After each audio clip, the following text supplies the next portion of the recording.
पुष्पी पौधों में लैंगिक जनन के बारे में हम लोग बात करेंगे और इस सेक्शन में कंप्लीट करना है sexual reproduction in flooring plants. इसमें बात करेंगे उन तमाम ऑब्जेक्टिव क्वेश्चन के बारे में जो हमारे लिए होगा 2027 की तैयारी के लिए होगा और हम यहीं से सिलसिला शुरू करेंगे। बेस्ड ऑन एनसीईआरटी होगा सारा का सारा क्वेश्चन, जितना भी इसमें मेंशन किया जाएगा सबका सब 12th क्लास के लिए, हिंदी मीडियम के जितने भी बच्चे हैं उन सभी के लिए है। वो काफ़ी आसानी से इस चीज़ को हम लोग समझने वाले हैं। ठीक है, देखते हैं, शुरू करते हैं। सबसे पहला क्या है कि 124 शुक्राणु के निर्माण में कितने अर्धसूत्री विभाजन की आवश्यकता होती है। थोड़ा हम दिखाते हैं इस चीज़ को कैसे बनाना है। ठीक है, कभी भी इस तरीके का क्वेश्चन देता है तो हम लोग कैसे बनाते हैं, तो इसको सिंपल हम लोग 4 से डिवीजन करते हैं। कितना से? 4 से डिवाइड करेंगे इसको और काफ़ी आसानी से आंसर, क्योंकि अर्धसूत्री विभाजन का क्वेश्चन पूछा है तो इसमें एक विभाजन में 4 कोशिकाएं बनती हैं। तो 124 को हम लोग सीधे डिवीजन करेंगे 4 के साथ। ठीक है, तो 4 3 12 और 4 एकम 4, तो हमारा टोटल कितना आ जाएगा? 31 आ जाएगा। इसीलिए हमारा ऑप्शन कौन सा सही होगा? अर्धसूत्री विभाजन में कभी भी पूछेगा तो हम लोग सीधे क्या करेंगे, 4 से डिवीजन करेंगे, जितना टोटल नंबर ऑफ क्रोमोसोम दिया होगा, शुक्राणु दिया होगा, कुछ भी दिया होगा उसको। ठीक है, हमारा करेक्ट आंसर आ जाएगा। अगला क्वेश्चन है केचुआ कैसा प्राणी है। तो केचुआ कैसा प्राणी है सबको पता है, केचुआ एक द्विलिंगी प्राणी है। ठीक है, अगले क्वेश्चन की तरफ चलते हैं। तो इनमें से कौन सा भाग अगुणित है? अंडाशय अगुणित है क्या? परागकोश अगुणित है क्या? पराग अगुणित है क्या? युग्मनज अगुणित है क्या? तो हम कहेंगे यस, पराग जो होते हैं वो कैसे होते हैं? अगुणित होते हैं। क्वेश्चन कह रहा है कि इनमें से किसे बंगाल का आतंक कहते हैं। सबको पता है कि जो जलकुंभी होता है, जलकुंभी को हाइसिंथ, वाटर हाइसिंथ कहते हैं, और ये जो होता है इसे बंगाल का आतंक कहा जाता है। ठीक है, क्वेश्चन पूछता है कि which plant is known as terror of Bengal. हम लोग कहते हैं जलकुंभी is known as terror of Bengal. ठीक है, अगले क्वेश्चन की तरफ चलते हैं। इनमें से कौन ठहरे हुए पानी में उगता है, तेजी से खींच लेता है ऑक्सीजन को? सेम आंसर आता है जलकुंभी, वाटर हाइसिंथ के नाम से इसको हम लोग जानते हैं। अगला क्वेश्चन है जब नर और मादा गैमेट में युग्मन होता है, यानी दोनों क्रॉस करते हैं, तब यह क्या कहलाता है? तो सीधे कहेंगे लैंगिक जनन, क्योंकि लैंगिक जनन में 2 जीवों की आवश्यकता होती है, एक होता है नर और एक होती है मादा। ठीक है, और नर और मादा यानी ओवम होता है और होता है शुक्राणु, इनके बीच होता है क्रॉस, और क्रॉस होता है तो ये है एन, ये है एन, दोनों प्लस होते हैं, मिल के बनाते हैं 2n, इसको कहते हैं हम लोग जाइगोट। और ये जो जाइगोट है हमारा, इस जाइगोट को हम लोग क्या कहते हैं? युग्मनज कहते हैं। और ये हमारा किस में आता है?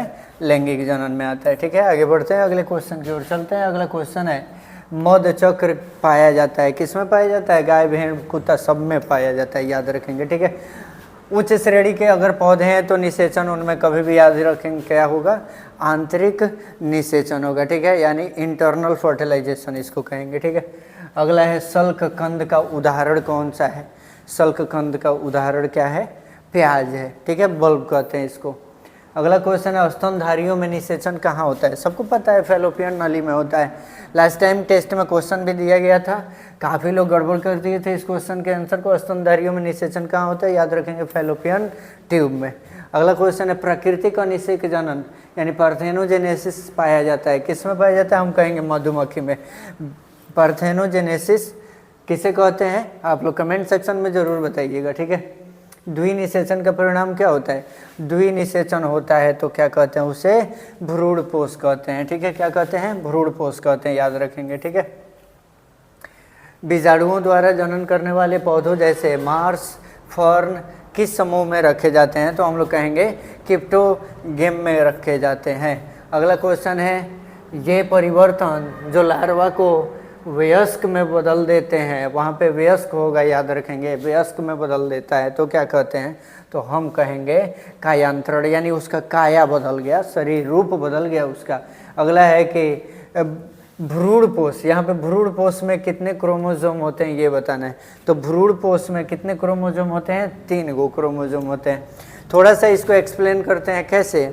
तो हम लोगों को पता है कि पुष्पी पौधों में लैंगिक जनन होता है, तो लैंगिक जनन के लिए डबल फर्टिलाइजेशन होता है। Double fertilization, double fertilization means fertilization occurs 2 time.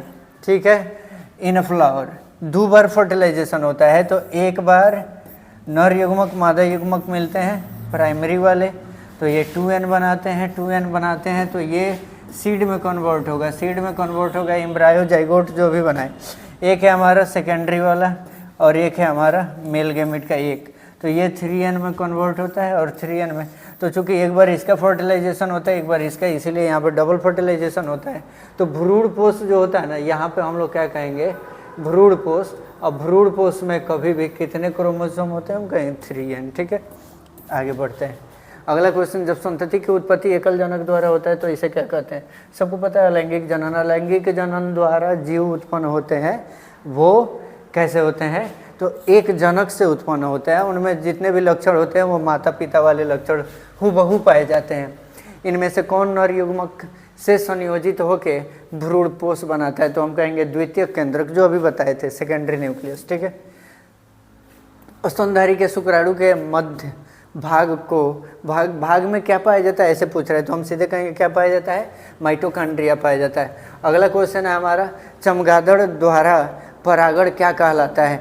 तो चमगादड़ द्वारा तो हम कहेंगे कीरोपटेरोफिली। क्या कहेंगे? कीरोपटेरोफिली। अगला क्वेश्चन है, जनक समान जीव प्राप्त हो सकता है, किसके द्वारा हो सकता है? विखंडन।